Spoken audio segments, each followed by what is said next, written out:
shaykhibrahim Bismillahirrahmanirrahim. Alhamdulillah Rabbil Alameen. Rahman Rahim.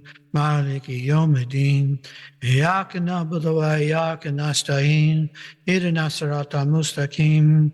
Siratal ladzina an'amta alayhim. Ghayril maghdubi alayhim waladdallin. Amen. Ooh. I would like to begin with a story.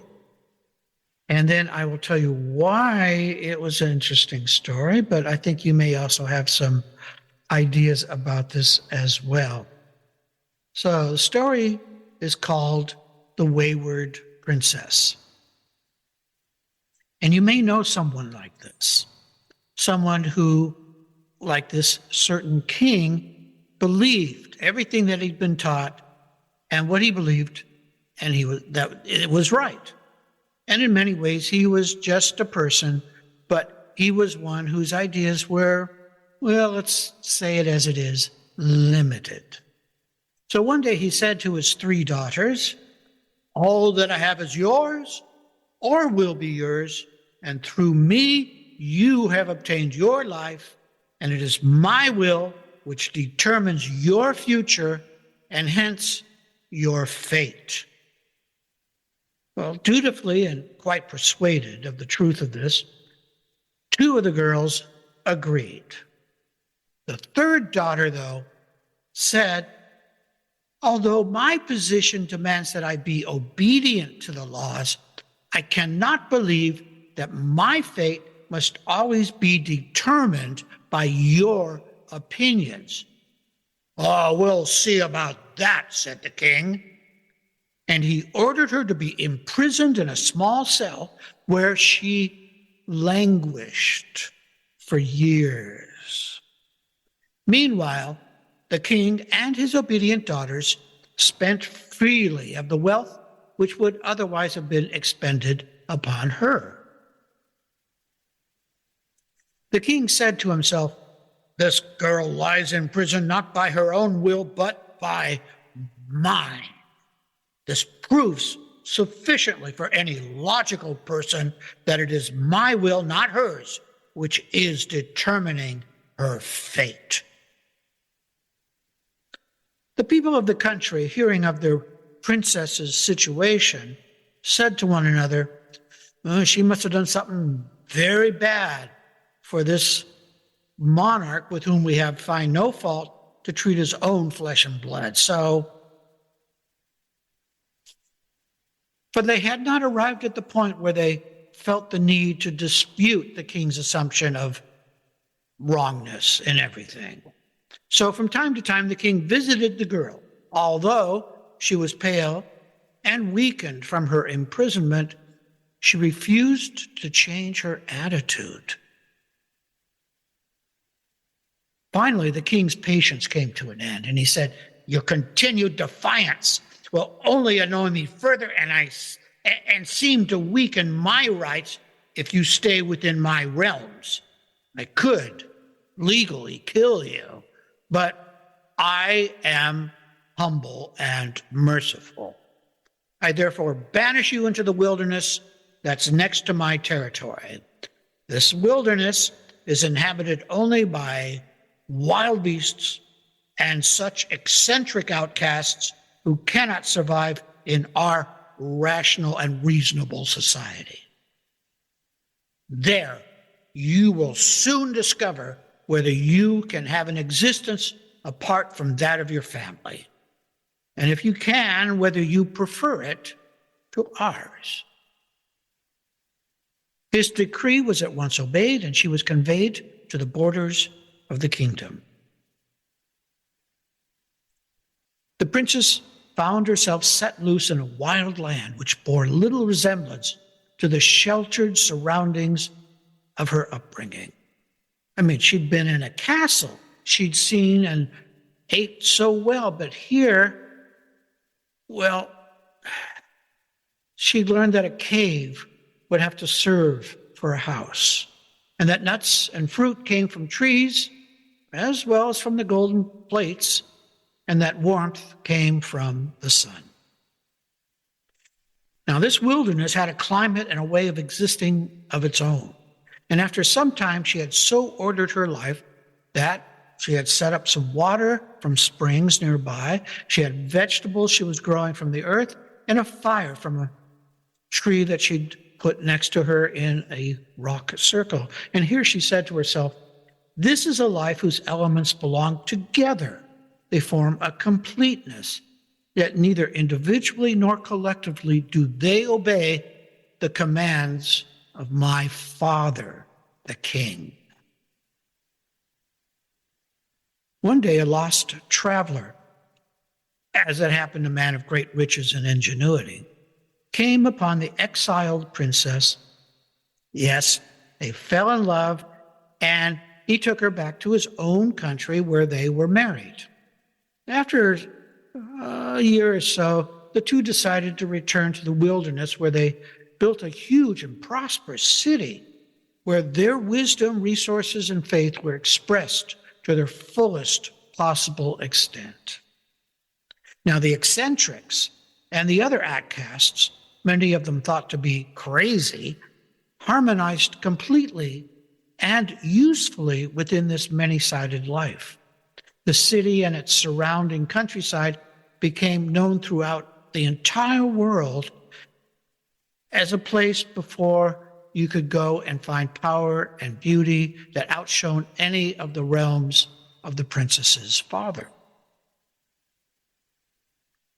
By the unanimous choice of the inhabitants, the princess and her husband were elected to the joint monarchy of this new and ideal kingdom. At length, the king decided to visit the strange and mysterious place which had sprung up in the wilderness, and which was, he heard, peopled, at least in part, by those whom he and his people despised. So, with bowed head, he slowly approached the foot of the throne upon which the young couple sat, raised his eyes to meet those whose repute of justice, prosperity, and understanding far exceeded his own, and he was able to catch the murmured words of his daughter. "You see, Father, every man and woman has their own fate and their own choice."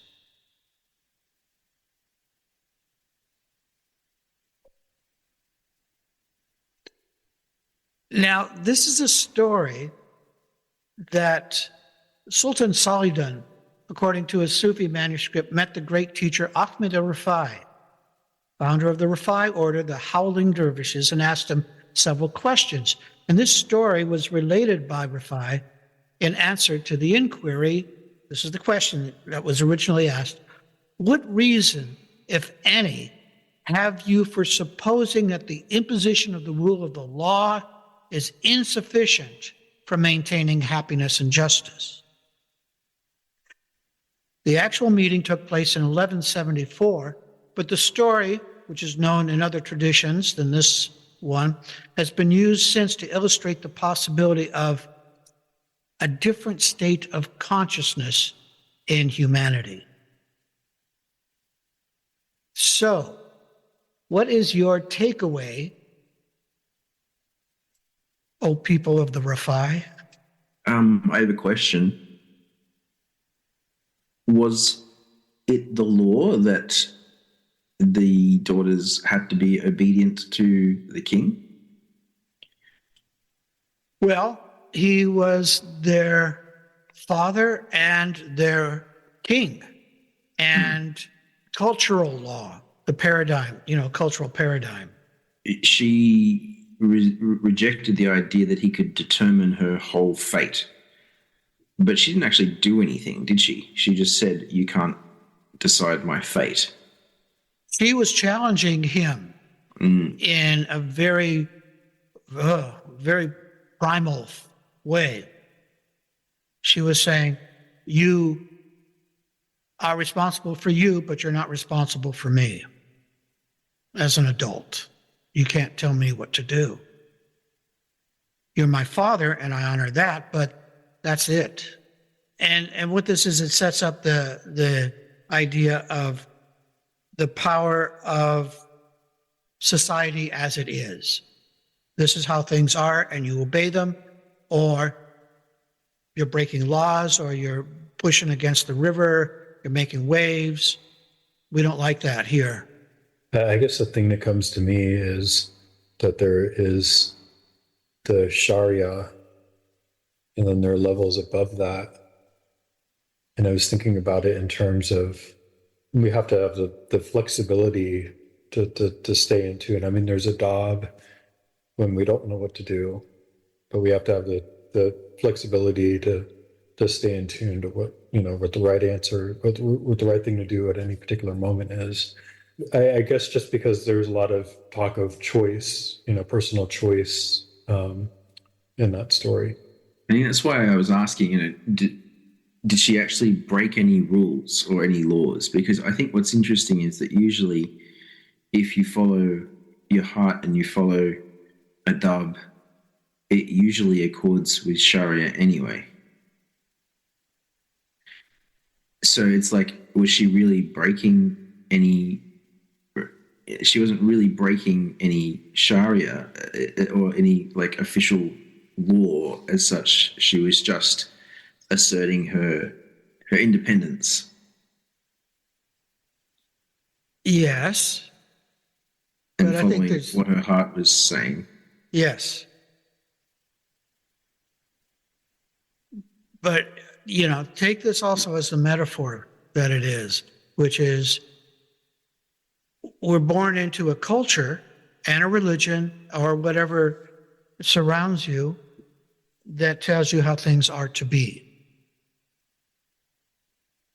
How far do you follow them? How far is that? When is it possible to follow your own way without trying to upset the apple cart, as it were, but to do what you need to do for yourself? And it does sometimes upset people. The interesting thing is that often it's not the official laws that people get more upset about, it's the unspoken things.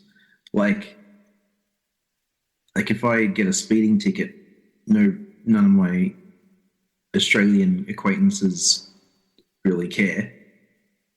But if I don't sit down and have a beer with them, it's suddenly a whole lot of questions, or it used to be a bit easier now because less people are drinking, but it used to be this kind of like, what? Why are you drinking? What's going on? And that was those cultural assumption rules are the ones that I find people get the most upset about if you don't follow those. And what's tricky is that those are not written laws. No. Those are assumed. And you can look at it in some different ways. One is importance of schmoozing. And I see that as an important part of being human is bonding with other humans. So you'll talk about the weather, you'll talk about sports, you'll talk about whatever's going on around you as a way of, I'm a human, you're a human. Isn't this nice that we're humans? This is lovely, having human people around us that we can share words with. This is bonding. That's the shallow level of it, but that's its purpose. Without it, we feel alone, and that's not a good feeling. That's a scary feeling. It can become very scary. Jake, does it tie in to the story that you were telling that was from Rumi about, but Rumi told it was about Moses, and he met a fellow shepherd, let's say, where the other person, he observed the other person talking to God very intimately, but talking like kind of in baby talk, like going, I can't wait to like go and tickle your feet and tuck that or however. So finding our own way. Yes. Relationship with Allah. Yes. Finding your own way, which will take us to another place in just a minute. But I want to kind of like dig into the story a little bit and see what else you got out of it. And the idea that we do live in a kind of invisible web that we have to walk around on very carefully, or we'll upset it and we'll get everybody shaking from the web being bounced around. How does one deal with that?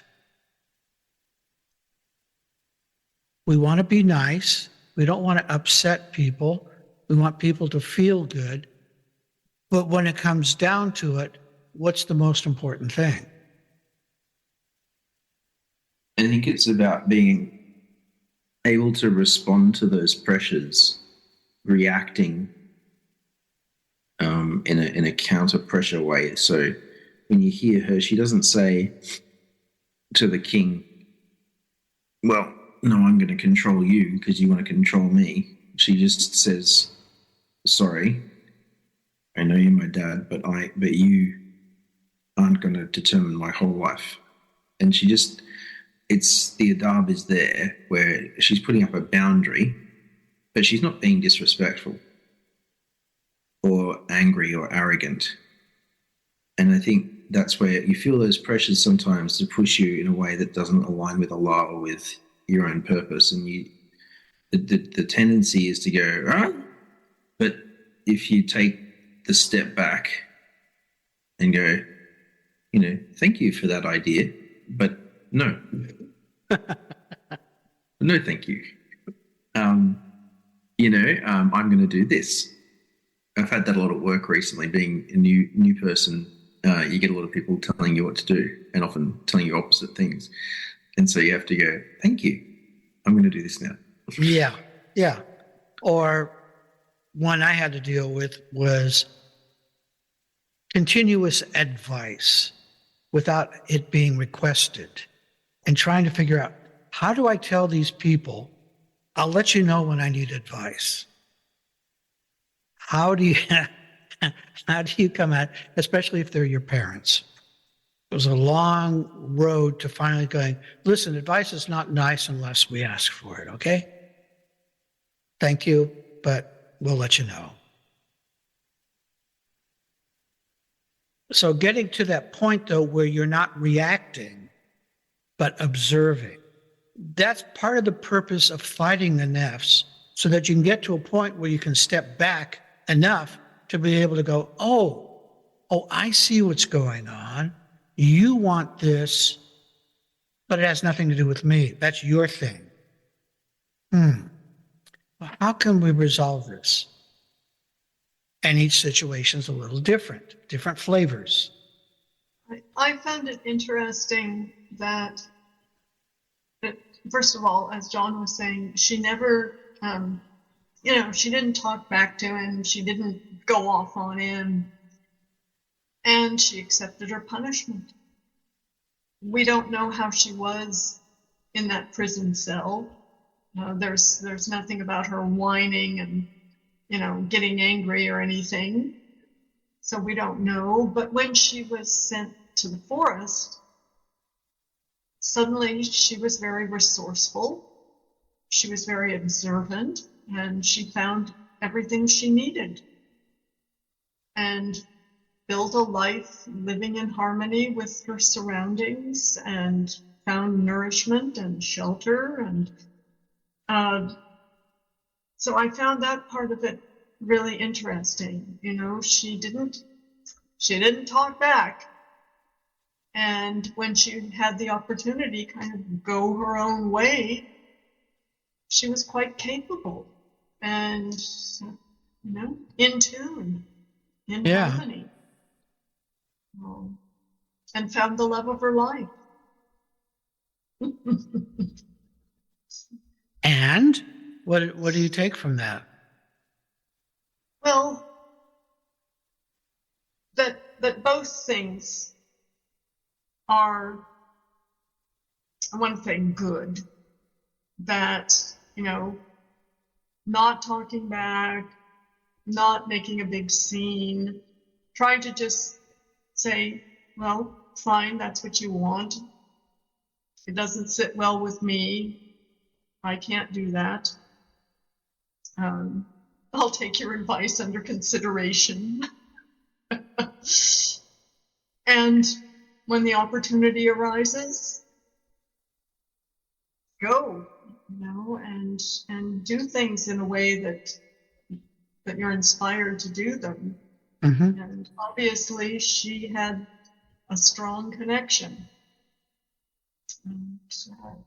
And it went well for her when she was able to go with that connection and exercise that choice. So, Yeah. follow, I guess it's, it's down to the follow your heart, and, follow what your heart and soul are telling you when things are right or wrong. I feel that she didn't fight him because she knew there was no way to get through. There was no argument here. He had his way of thinking, and whatever he was doing, he thought he was right.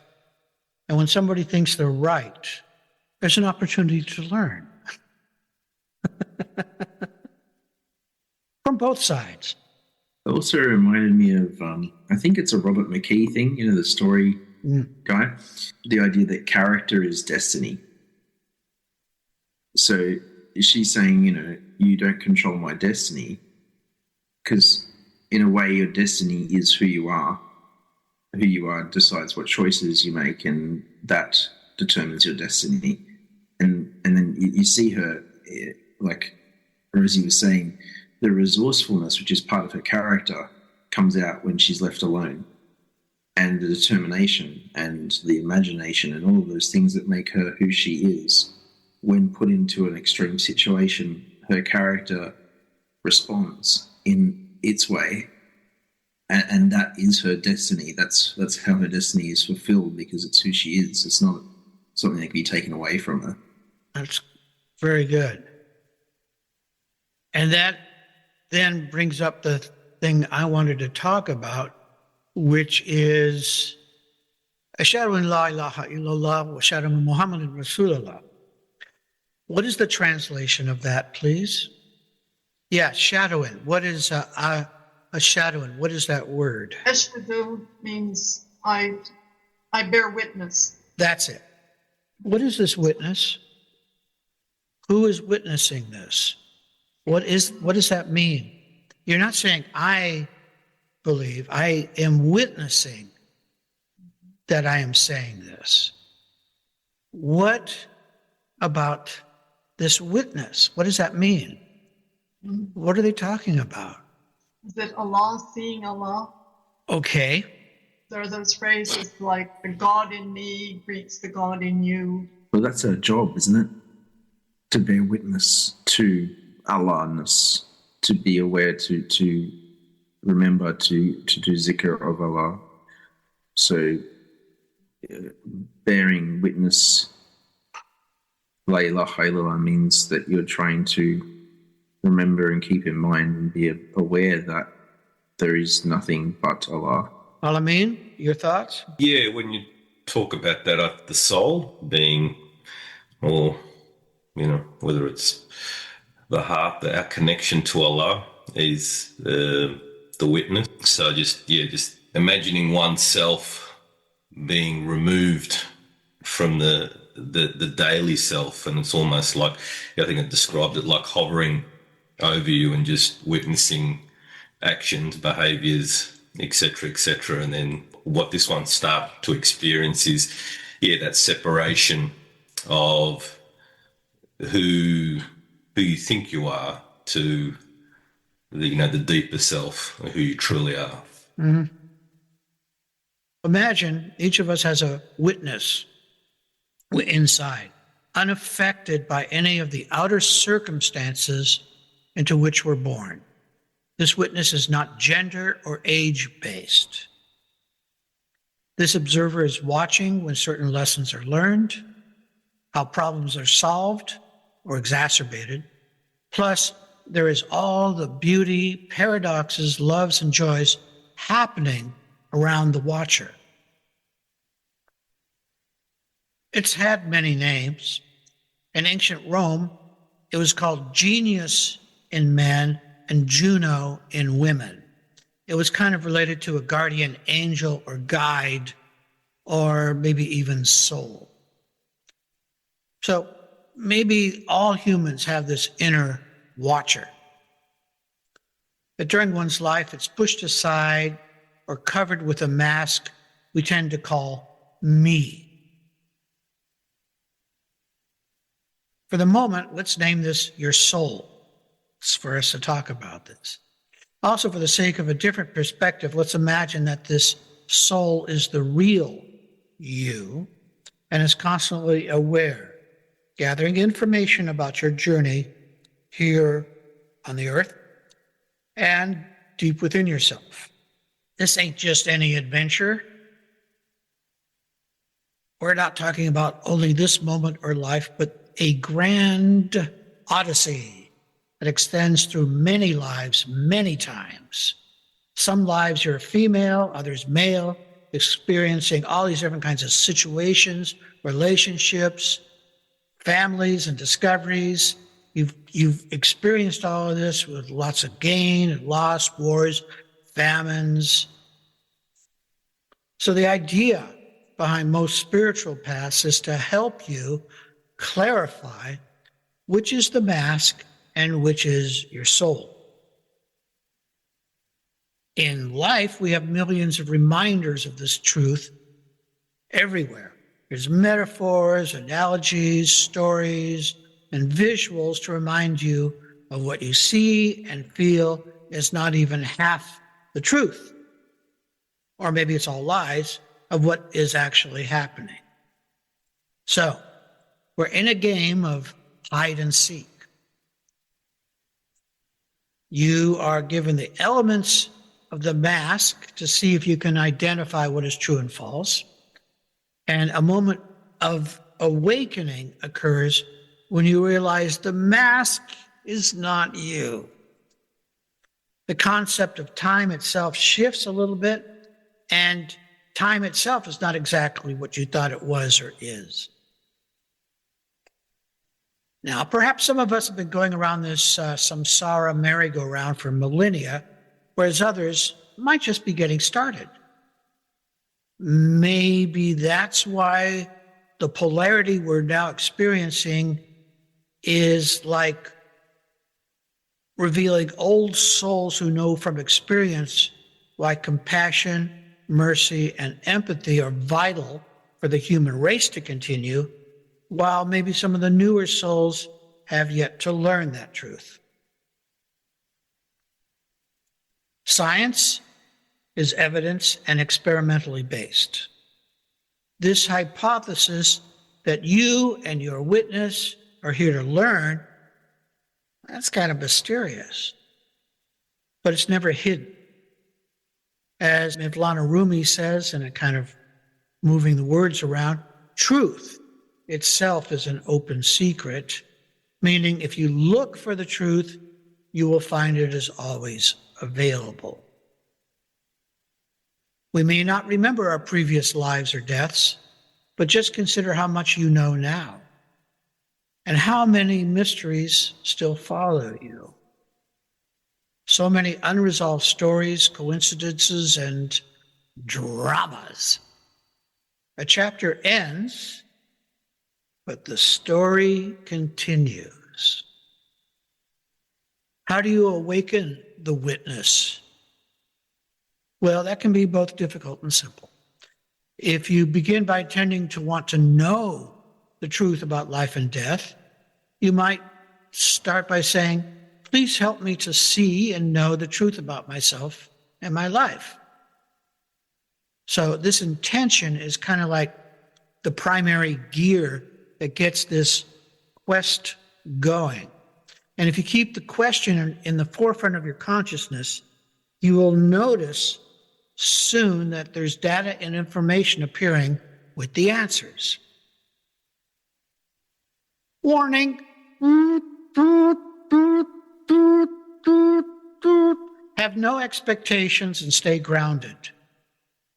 Responses may be subtle or they'll knock you off your feet.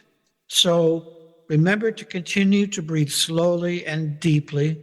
Consider slowly and carefully your experiences and your observations. Keep a journal of what you learn and what you notice. Should I find teachers? Can I read books? Can I talk to people? Should I join a Sufi order?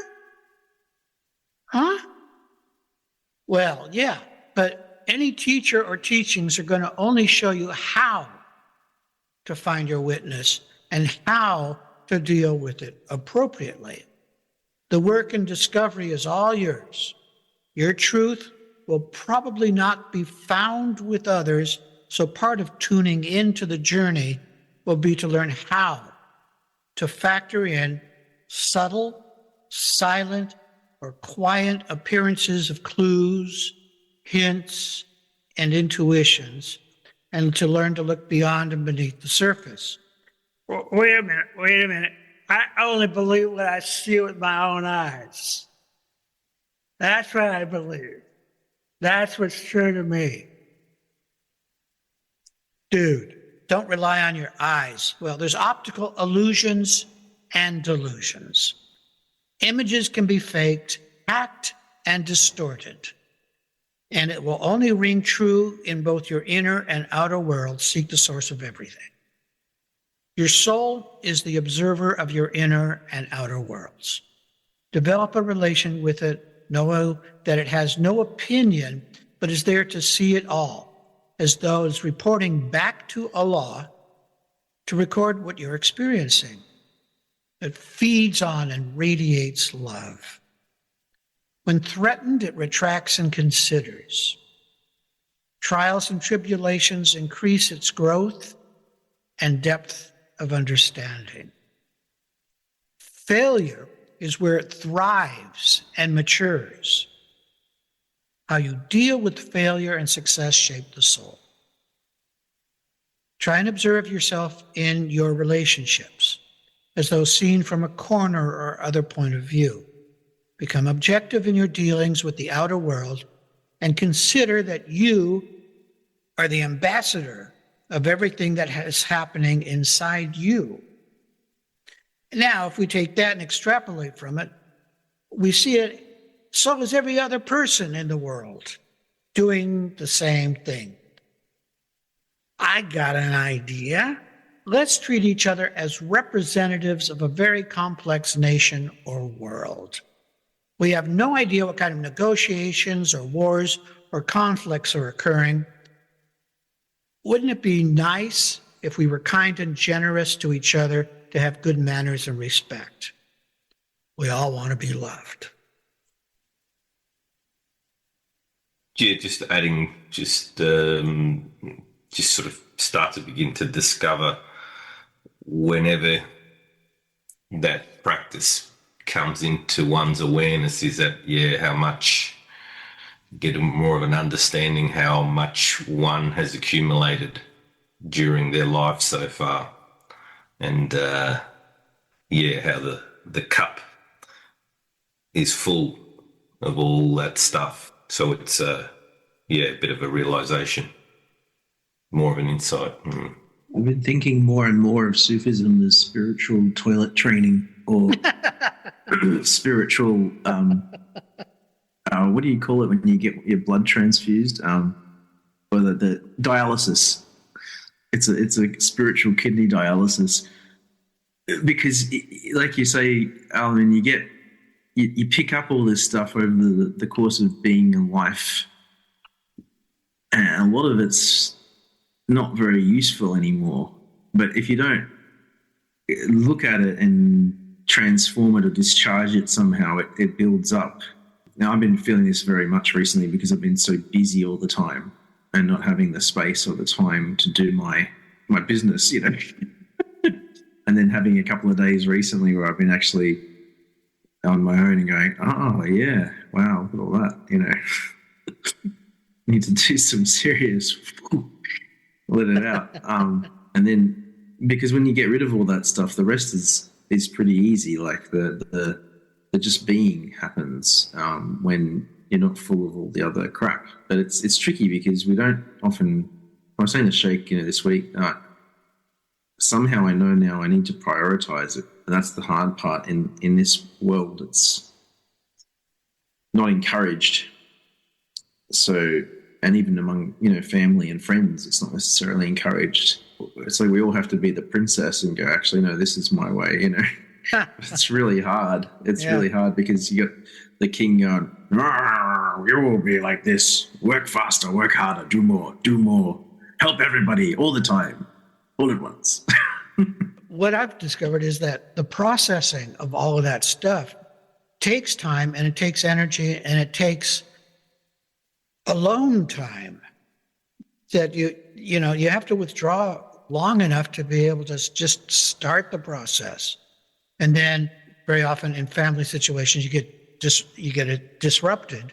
That process is gone out the window. So you need to find other ways to build that in, or at least understand maybe in a year I'll be able to make a little window for myself that I can do that.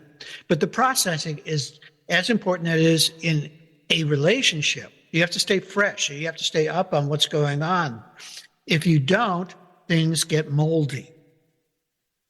Refrigerator is a great example of our inner life. I just threw out a bunch of old stuff this morning, and boy, it smells a lot better around here. So it requires currency and processing time and understanding that without that, things begin to smell. I have this image of what our life is like after a while. I see myself pulling what you guys call a caravan. We call it a trailer. The trailer, I'm pulling it, and it's very heavy. And I go around and I open the door, and there's all these plastic bags filled and all tied up that I've been collecting of my trash. This is all my stuff, and I just keep it in these bags, and I tie them up, and whatever is full, I throw in there, and I'm carrying that around. Every once in a while, I get a chance to open it up, look in the bag, and go, nope, don't need it. And every time I do, for some reason, the trailer gets a little lighter. I like that, but the time that I have to open the door, stop, and look through the bag is kind of like it takes time and effort. But I think it's really important because the idea is to become lighter in all the different ways of that word. We want to be lighter. And I just saw a science experiment where they were able to take light and turn it into matter in a new state of physics. And Sheikh Tanner used to talk very often about that all of life is light, slowed down a little bit. And what we're trying to do as Sufis is return back to that light as much as possible. So that's what we're trying to achieve. And to do that, we need to become lighter. Bismillah ar-Rahman ar-Rahim. Alhamdulillah Rabbil Alameen ar-Rahman ar-Rahim. Maliki Yawmiddin. Iyaka na'budu wa iyaka nasta'in. Ihdina as-sirata al-mustaqim. Sirata allazina an'amta alayhim. Ghayril maghdubi alayhim waladdallin. Amin. Salaam Alaykum wa rahmatullahi wa barakatuh. Thank you, Sheikh. Thanks, everyone. Thank you. Thank you, everybody. Shukran. I see you all. Bye. Ooh. Ooh.